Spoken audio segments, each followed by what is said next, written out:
Department. Good afternoon. My name is Daryl Osby, and I'm the Fire Chief of the Los Angeles County Fire Department. I want to thank you for coming here to today's briefing of the Willow incident.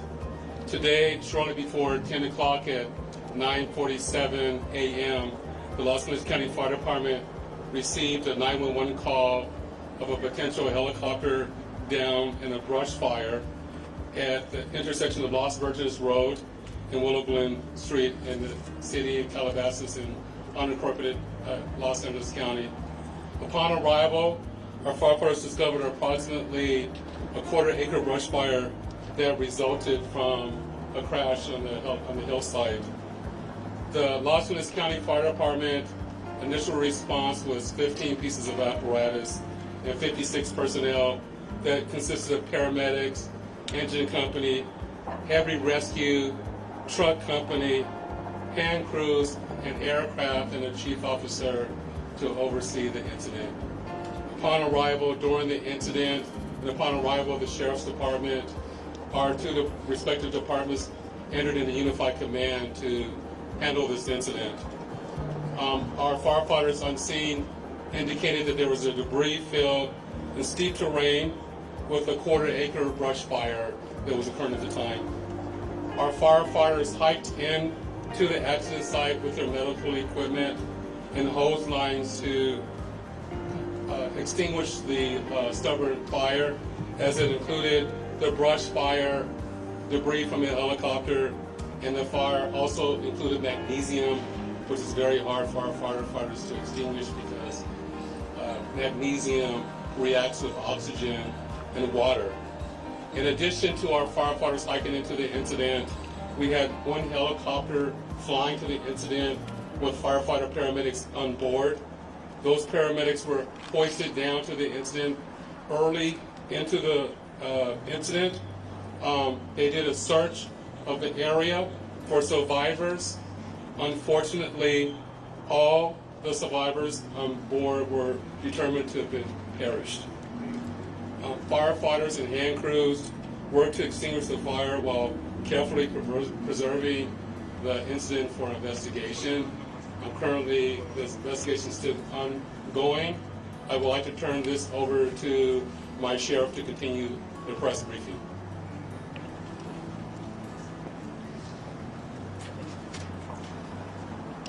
Thank you, Chief Osby. Personnel from Los Angeles Sheriff's Station responded to the scene of the crash site and assisted the fire department, and we've established a containment area, and now our Aero Bureau has a handle on traffic or aircraft accidents. However, when there's a fatality, then it switches to the National Transportation Safety Bureau, the NTSB, and the Federal Aviation Administration, the FAA. The FAA is already on scene and assisting. We're waiting the arrival of the coroner's office to assist in the recovery of the remains. As the chief indicated, there were no survivors. We have a manifest that indicates that there was 9 people on board the aircraft, the pilot plus 8 individuals. There is wide speculation of who the identities are. However, it would be entirely inappropriate right now to identify anyone by name until the coroner has made the identification through their very deliberative process, and they've made notifications to next of kin. And it'd be extremely disrespectful to understand that your loved one was perished and you learn about it from TMZ. That is just wholly inappropriate, so we're not going to be going there. We're going to wait till the coroner does their job, and we're assisting the families of those who believe they've been impacted, and it's a tough process. And our hope goes out to all of the members who were on board, all the family of everyone who was on board this aircraft, and God bless their souls. So at this point in time, we have nothing that we can add until the coroner does their job, and we'll be making those notifications when we have the information and we know the next of kin have been notified. Then we can release the information publicly, and you'll be notified in subsequent announcements. Sheriff, there's one thing you can confirm. Do we have a confirmation actually of 9 bodies there at the scene? That is our belief, yes. So we realize at this point there are so many questions, there's a lot of information out there, and again, we understand, there's a lot of information that's floating, but we certainly have a responsibility and an obligation out of respect, of course, for the families, and this is a very difficult time for us all, for the city. We have the mayor here of Calabasas, also city. We thank them for being here, and in fact they wanted to pass on the message that for those in the community that want to gather here or coming to Calabasas, if you do, you are welcome to join others at the Pianza Park here in Calabasas, and the cross streets there are Lost Hills and Las Virgenes. Also, the Sheriff's Information Bureau will be sending out updates as to when there will be, if there is one, a press advisory out, a notification of another press conference or any other updates through our Twitter. So please look for that. And again, we thank you so much for being here today. And again, thank you for your time. Sheriff, we have more. Sheriff, just a question quickly on sealing off the area. weather? We know the NTSB has to be there to do that thing. Is the public going to be able to get anywhere nearby, or is a stretch of Las Virgenes going to be shut down for an indeterminate period of time? It remains shut down. Is it How really big of an area? Any idea? still on Enough site? to keep it. You refer to it as heavy fog here? That's Daryl.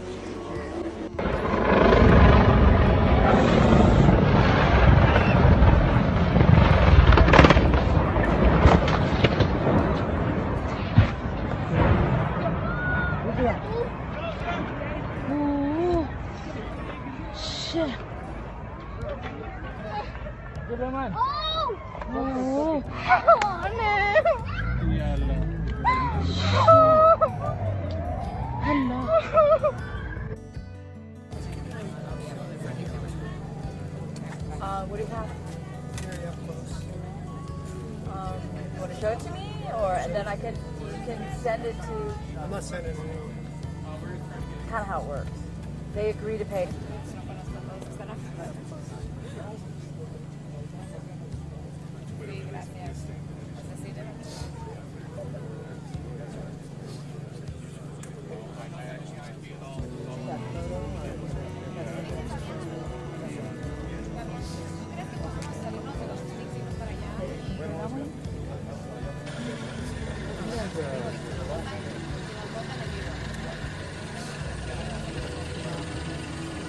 So what time do you think you were there? So how long is your longest trip? Sí. No, es NBC.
That's the very latest details we have here in Calabasas, and we'll bring you more as we get it. That's the very latest here. I'm Erin Myers. I'll send it back to you.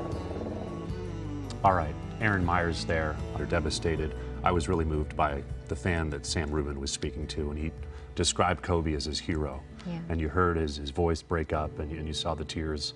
And as we continue to look at this video, it's just heartbreaking to know that, you know, essentially a good portion of the Bryant family is broken apart at this hour. Again, it was Kobe who was on that plane that we confirmed, and it was the second oldest daughter. They called her Gigi? Called her Gigi. Gianna. That's her name, Gigi. And she played basketball. I'm not certain if she played volleyball, but this was a very athletic family. They called Southern California home. They famously lived in Orange County.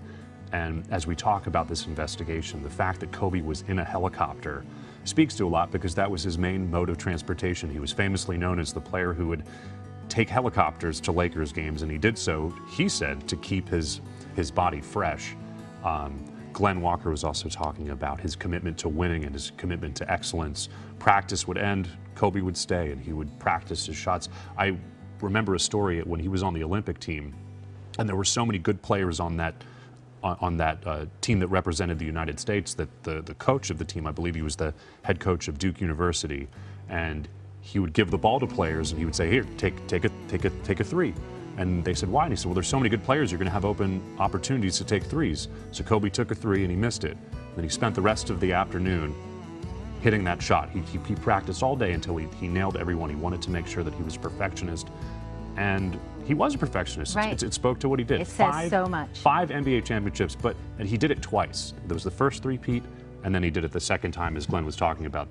When he won the fourth championship, that really solidified, I think, his greatness and how he's going to be remembered in terms of basketball. We've been talking about the Grammys happening at Staples Center tonight. We're going to go live now to Doug Kolk. He is on the red carpet. As we've been saying, Doug, for the last hour or so, everything has changed now there. Oh yeah, you know, I'll give you my timeline at events. First off, I can say the shock quickly spread throughout Staples Center LA Live. I pulled in here around 11:15 this morning, and as I was entering the garage, I heard a security attendant say, "Hey, did you hear about Kobe Bryant?" And I thought nothing of it. And then as I was pulling down in the garage, I got a text message from my brother that said Kobe had died. And I immediately dismissed that as fake news. But then as soon as I got out of my car, more security guards were talking about it. And it was around that time that everything spread. I came up, I entered LA Live, and everybody was talking about it. Even the security guards who have a job to do, checking everybody in. But I mean, it was certainly the topic of conversation entering here. And it wasn't long after that that word had spread throughout the entire carpet here. This is a man who, yes, of course he meant a tremendous amount to sports, but his career really transcended beyond sports into entertainment. Let's not forget, Kobe Bryant in his early 2000s was a rapper. He had a rap group that never released an album, but he released an EP. He had a record label that he started. Lil Wayne has a song named Kobe Bryant. He took Brandy to his senior prom. Brandy, by the way, also Grammy nominated and should be on the carpet today. Not to mention, Kobe Bryant also has an Oscar. He won last year for Deer Basketball. It was a documentary short, but at the time he even stated that it was better than winning an NBA championship, and you know he has plenty of those.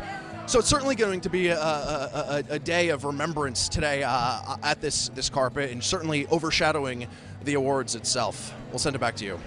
Doug, if we can keep you there, we're talking about NBA and its relationship to the entertainment world. We do have an Instagram post from the artist known as The Game. We're going to bring it up on the iPad for our viewers real quick. And The Game, well, it's actually the other iPad, which is B. If it's not available, let me know. We'll try to reconnect right here, but I will work to get it back. Essentially what The Game was saying, Mark, though, is that he's heartbroken. He is hurt. This is truly a sad day for Los Angeles, the game of basketball, and the entire world. My heart is with Vanessa, those beautiful baby girls, and the immediate family. Kobe, man, thank you for everything over the years, especially advice, short talks with my boys, and all that you've contributed. I love you, brother. Rest well.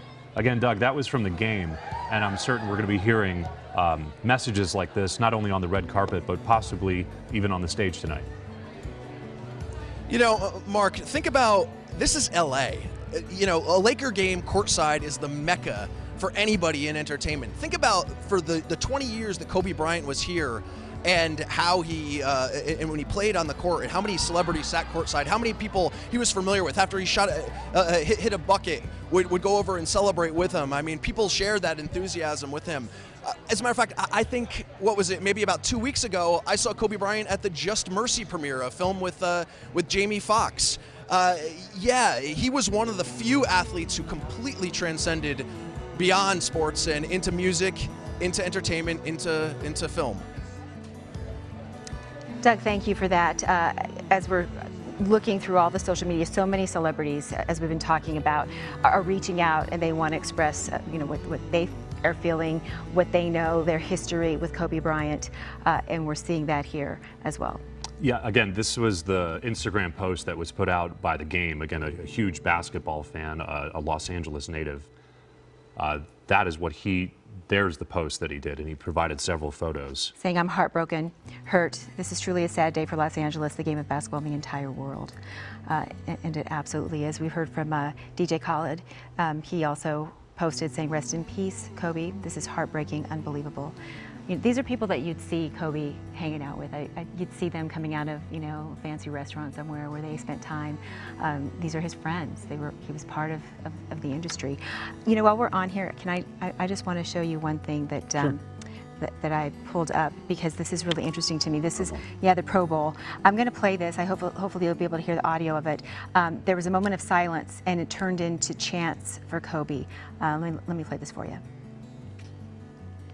Their lives in today's accident, including NBA legend Kobe Bryant. Kobe was an extraordinary athlete who thrilled and entertained sports fans around the world for a generation.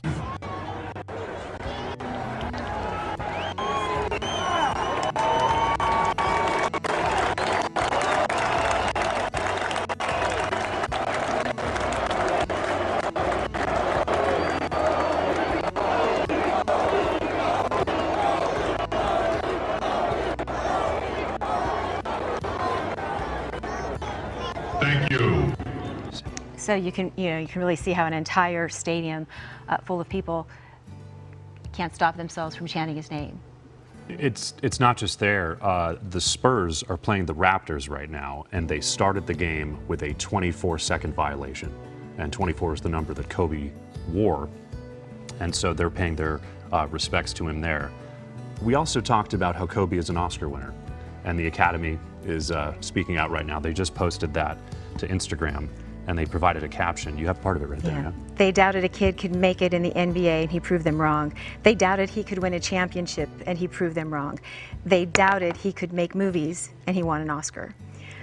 Like all great artists, Kobe Bryant proved the doubters wrong. Rest in peace. That's coming from the Academy. And do you remember the picture of him where he was kissing the Oscar? I do. He was so happy, saying that this was the biggest honor he could get. After winning 5 championships and all the other accolades that he won on the court, an Oscar was pretty amazing for him. And you can see why. Dear Basketball, that's what. Dear Basketball, Dear that Basketball, was the name. that was right. the name of it. Mm-hmm. And he did the voiceover for it as well. It's interesting when you talk about how he was able to turn his life around, though, because he did have some controversy in his life involving his personal relationships. And when you think about who Kobe is now, in fact, we could even speak to someone who knows very well. Frank Buckley joins us live on the phone. Frank, I thought about you because I remember when you got the chance to sit down with Kobe for Frank Buckley Interviews podcast and also the show that airs here. I was very jealous of you because, my goodness, who doesn't want the chance to sit down to speak with arguably the greatest basketball player of all time? Well, it was one of those moments, Mark, sitting down across from Kobe. And, you got to keep your focus, but as a huge, lifelong Lakers fan, to sit with someone like Kobe Bryant was, I was a little starstruck. But, we focused and talked about what he was up to. And the occasion was the opening of the Amba Academy. And, what he talked about through that interview was the fact that, he wanted to spend this part of his life, his post-basketball, professional basketball life, teaching young people, whether it was on the basketball court, or through his Wizenard book series, or through his film, Dear Basketball, which you guys were just talking about, that won an Academy Award. I mean, it was the first thing he did literally the day after he played in his final game. He talked to me about the next morning. He got up, had a conference call with the folks who were putting that film together, and they started moving forward immediately. And, that's the kind of guy he was. I'm not going to say that I was his friend or knew him personally. I sat with him for that one interview. But I can say that as every Lakers fan in this town, I feel like I've been punched in the gut this morning. Frank, we're going to pause because we have a clip from your podcast. Let's listen. The Lakers right now got one of the best players in the world, maybe the best player who's still active, in LeBron James. A younger squad playing with him. They haven't been able to get it done this year. Are you disappointed in where they are right now, or is it just a moment in time and they'll be okay? Nah, I think we got to kind of step back and have some perspective, because they were playing really, really well. They found themselves really in the thick of the playoff race. And then you had injuries. Yeah. I mean, you had Rondo going in and out. You had LeBron have a major injury. You had Kuz going in and out. You got Lonzo going in and out. I mean, come on now. In a tough Western Conference, how are you supposed to sustain that? As you said, LA wants a champion. Everyone's pointing fingers. A lot of fingers are going at Luke Walton. What do you think? What's he supposed to do? I mean, you got half the team injured. He's supposed, man, that's the part that drives me crazy. I'll give you an example. So people talk about Phil Jackson. They talk about Greg Popovich. They say, oh, okay, well, you won because you had Tim Duncan and Ginobili and Parker. Or Phil, you won because you had Kobe and Shaq or Michael. Who the hell are you supposed to win with? Right. You know what I'm saying? Like, who are you supposed to win with, right? And now you look at Luke's situation here, and having his key guys go down, what is he supposed to do? And the fact that the team's head is still above water is amazing. Frank, that was the interview, and as you heard it just there, what goes through your mind? Well, I'll be honest with you, I've been looking through the interview that we did with Kobe just to see what he was talking about, and there was another part of it that we didn't play just now, but I asked him what he hoped to be doing 5 years from now. That I said, when we sit down 5 years from now, what are we going to be talking about? And it was about, he said he wanted to be talking about their first feature animated film. He was saying that the Wizenard book series he wanted to turn into a Broadway musical. And then at the Mamba Academy, he was saying, inspiring the next generation of athletes. He said at the end of it, we could teach them how to be better citizens of the world, man, then we've done our job. And that's the sort of the pivot that he had taken in his life. Basketball was behind him. He was not, ever going to, despite all of us wanting last year, especially for him to get back on the court, that was not going to happen. But he was going to inspire the next generation of athletes. He was going to tell stories and try to inspire young people. And sadly, that's what I kept going back to myself today was, damn, I'm not going to sit down with him 5 years from now. What are we going to miss from Kobe Bryant over the next 5 years? Yeah, what are we going to miss? And there's so much that we have. We're just peeling back so many things. You just talked about him being an author in his book. And if we can take the iPad to show this, this is one of his books, Legacy and the Queen. And let me just read to you what they're saying about the author. Kobe Bryant is an Academy Award-winning storyteller and content creator. He spends his days building stories to inspire the next generation of athletes to be the best versions of themselves. He wanted to share all he learned with young athletes around the world. And then if you look at what he said, this is the front of it. Created by Kobe Bryant, Legacy and the Queen. And he says to Nani, who's Natalia, his oldest, Gigi, Bibi, and Coco, my 4 beautiful, spirited, strong daughters. When you fiercely protect your passion, no one can ever steal your dreams. Kobe Bryant. Takes you back. There's so many things that he had done. He talked about his daughters, and I'll tell you, even just in that brief time that I spent with Kobe Bryant, we did that in Thousand Oaks at the Mamba Academy, and he had to get going because he had his helicopter waiting, and he was going to fly back to Orange County, to pick up his daughters from school. That was his life. He used that helicopter, as I understood it, just to be efficient. He didn't want to sit in traffic wasting time like the rest of us do. And he had the means to get in a helicopter and do both things, run his businesses, be involved in all of that, and also be very present for his family. And, that's where, as a fellow dad, I went, is like, thinking about his kids, and it's really, we talk about these people as legends and as great basketball players, but at the end of the day, in my experience in talking to so many famous people, that they put their pants on one leg at a time. They're people who have families and friends and problems and challenges and triumphs, and he was just like us in that respect, and he cared deeply about his daughters. Frank, talking about the fact that you are a father and you have 2 boys, I just received a text from a close friend of mine. He grew up here in Los Angeles. I asked him how he's doing, and he said, Kobe Bryant gave me the greatest childhood I could have ever asked for. And you raised your 2 boys here in this city. Do you think about, your kids essentially grew up with the Lakers as champions of the world. Do you think about that? Are you going to talk to them about that? Oh yeah, they both are devastated today. They're both basketball players themselves. We have so many memories. I was thinking about one that I had the incredible honor to go with my son Ben to a game.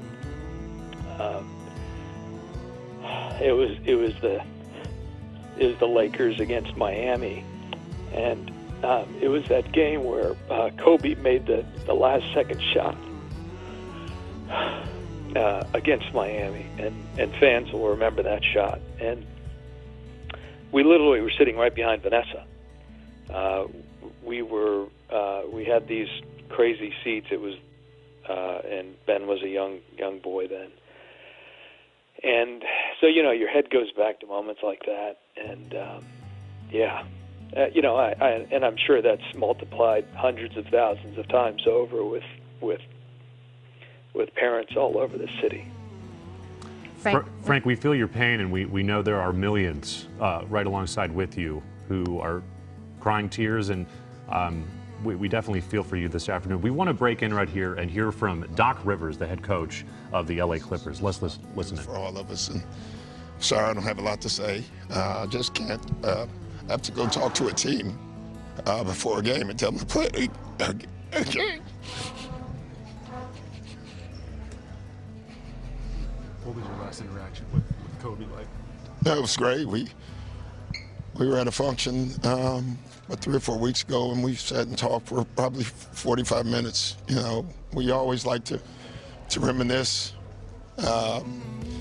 We would always laugh at our versions of our losses.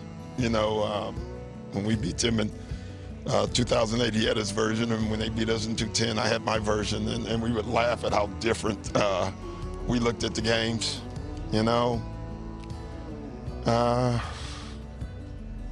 This is a great loss for the league, and I thought he had so much more left to do, and he was starting to do it. Never seen him happier, so I don't know. Yeah, I'm lucky that I was part. I'm lucky that I, got to coach and compete, against him, and and I feel for so many people. I mean, it's obviously his family. I can't imagine. Lou played with him. Ty Lue played with him. Cliff coached with him.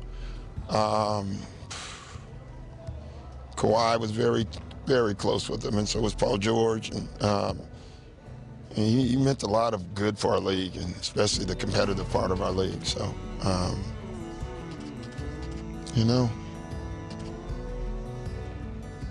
sometimes things don't make sense, and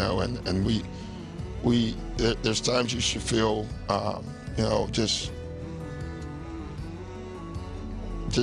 feel sad, and this is one of them, and you have to get through it. We all will. We all have to be strong, you know, we laughed and joked about the mama mentality. You know, we're all going to need it right now. You know, and there's nobody. I think everybody right now is a Laker fan. You know, we're all Lakers today. You feel for that community, for Jeannie and everyone else. I think people think because you compete against people sometimes that you don't have a relationship with them and you don't like it. It's probably the exact opposite. I think sometimes the more you compete, the more respect you have for the opponent. You know, I would say that's the way I felt with Kobe, and so that's all. I just don't have a lot to say. You know, just really sad. Thanks, guys. There's not a lot. That is what you are hearing from All-Star Doc Rivers. Doc Rivers. I was going to tell you a little bit about, for people who might not know, he also has so much to talk about. That was NBA TV that you're watching there, but he obviously played with the Atlanta Hawks, LA Clippers, New York Knicks. He was a coach for the Magic, for the Celtics, and also for the Clippers. He was an NBA All-Star in 1988. He had an amazing career, and you hear him just break down talking about the loss of Kobe Bryant. We also want to show you that Shaq has now posted something here on Instagram, and let me show you what he says here. This from Shaq just now. This is actually from Instagram. It says, "There are no words to express the pain I am going through now with the tragic and sad moment of losing my friend, my brother, my partner, and winning championships, my dude and my homie. I love you, brother, and you will be missed. My condolences go out to the Bryant family and the families of the other passengers on board. I'm sick right now." But we want to show you the pictures that he's posting. You know, these through the ages, and they went through a lot together. It was their city. They went through so much together.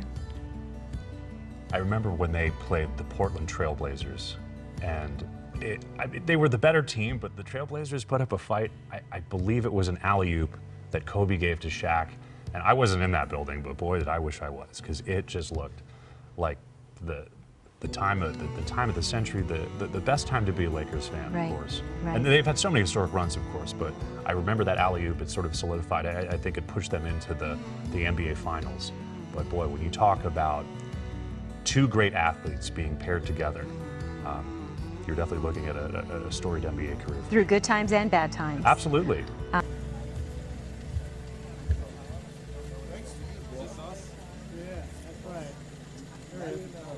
1,400 hours. 1,400? Yeah. We'll have the LA Sheriff Department, we have the Sheriff come out here, and LA County Fire's Chief come out here. So we're going to set something up for you guys. I think they're going to try to gather as much information they can, wait for the personnel to arrive on scene, and then we'll bring them out here for you guys. 1,400. Thank you. 2 o'clock. Thank you. But that's them. That's fire. I understand that PD is going to be different. It will be. Yeah. And I think those are the ones that are coming out. Well, no, he said. Yeah. Anytime. Oh, he said fire.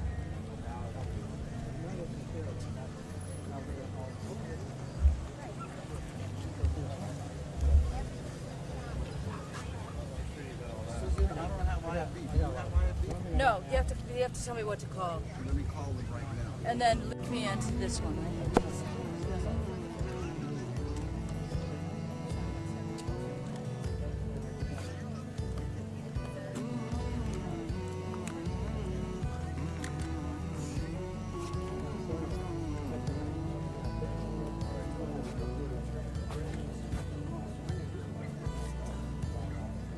Hey, Bryant. Hey, I'm out here with.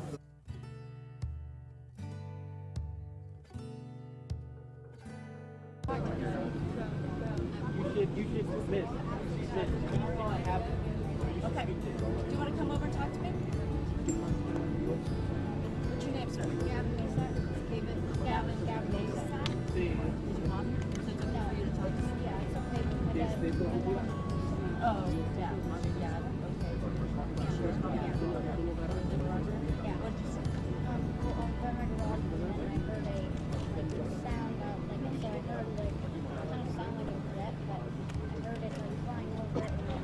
I like went inside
Okay, never mind. Never mind. I got my answer.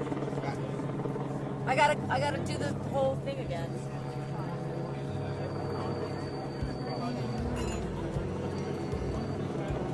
Hold on.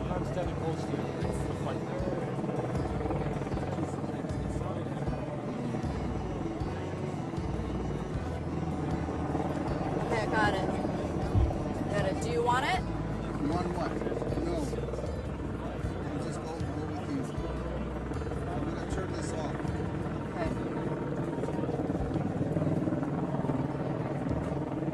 You hear them talking, right? You hear them talking, obviously.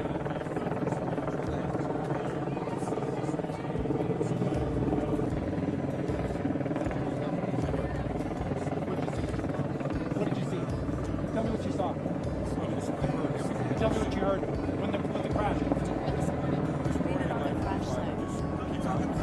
Okay, he's got it.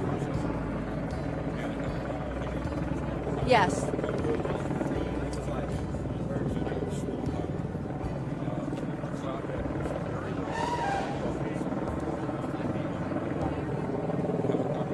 Yes. Yes.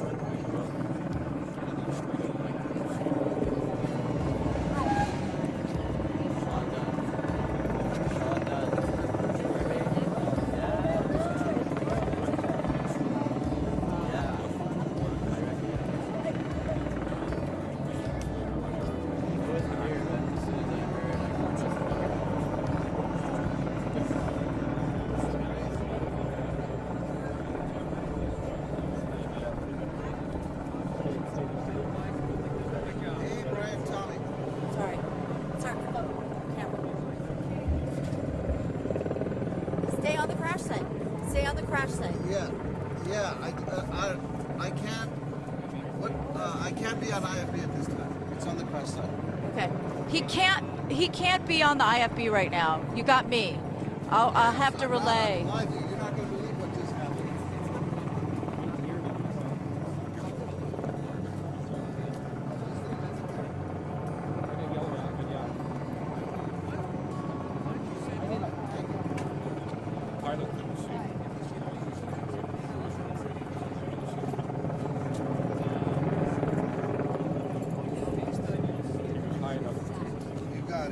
You got it. Appreciate it. Thank you. Susan, try to connect me again. 'Cause I have to. Okay, hold on.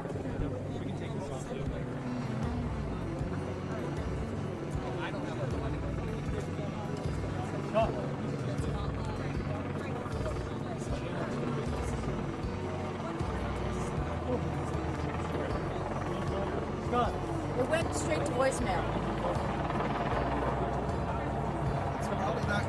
Probably everybody's calling me.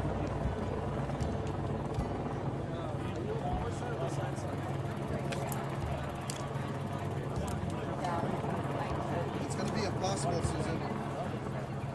I'm going to have to turn this phone off.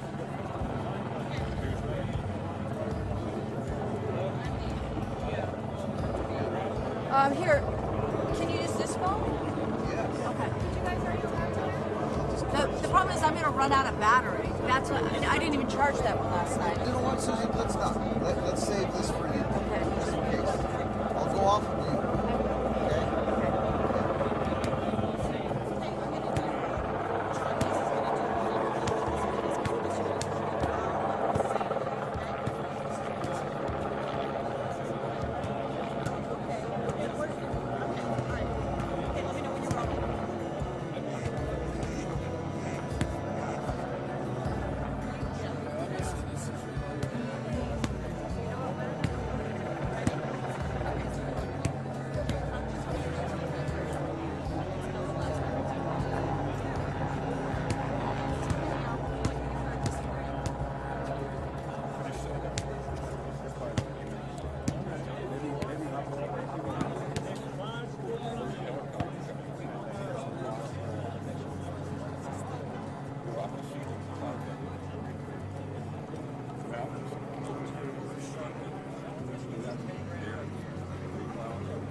Tommy, they said you're the only source I've got, so stay on the crash scene until I tell you otherwise. Okay.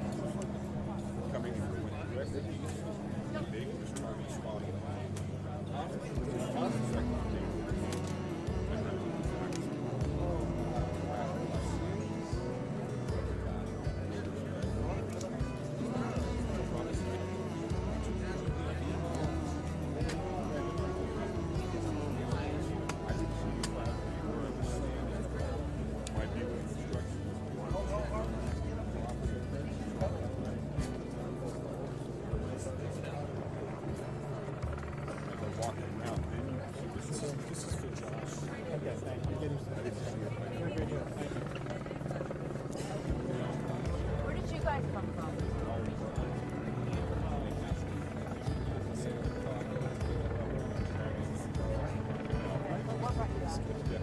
I mean, you guys are about the same.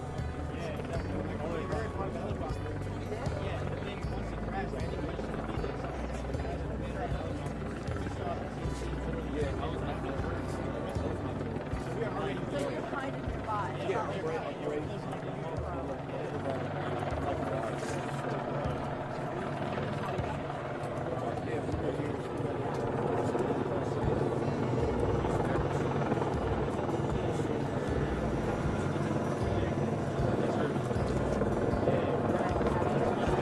Initially, they just said nobody was on there.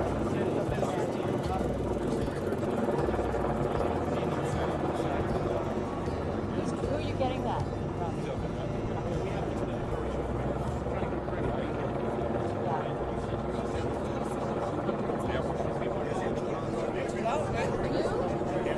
Wait, is the clock still on there too? Who's staying? Who's staying?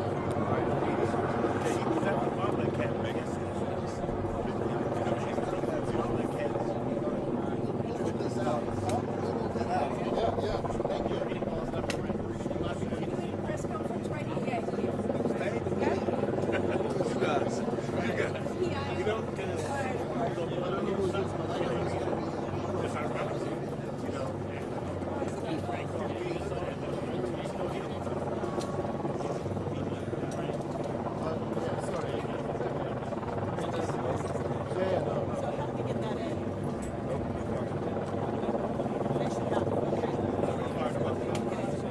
No.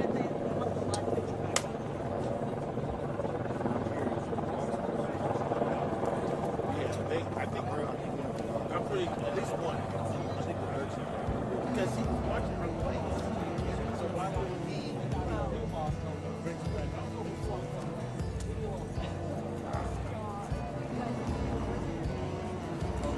It was coach this one.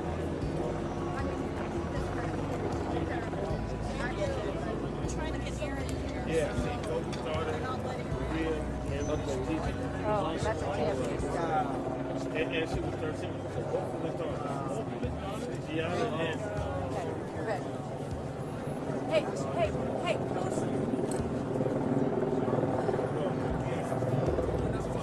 Can you help me here? I don't know how I got tangled up. Thank you. Okay, they're coming to me soon. Who is? Okay, and then I'm out of here or what?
I mean, we're all live. But no, I see people have their sticks up. Oh, there's a 2 o'clock time. It's 2, yeah, that's what I was wondering. Yeah, sorry, I didn't understand your question. What time? It's a 2 o'clock press conference? Yeah. Do you want to come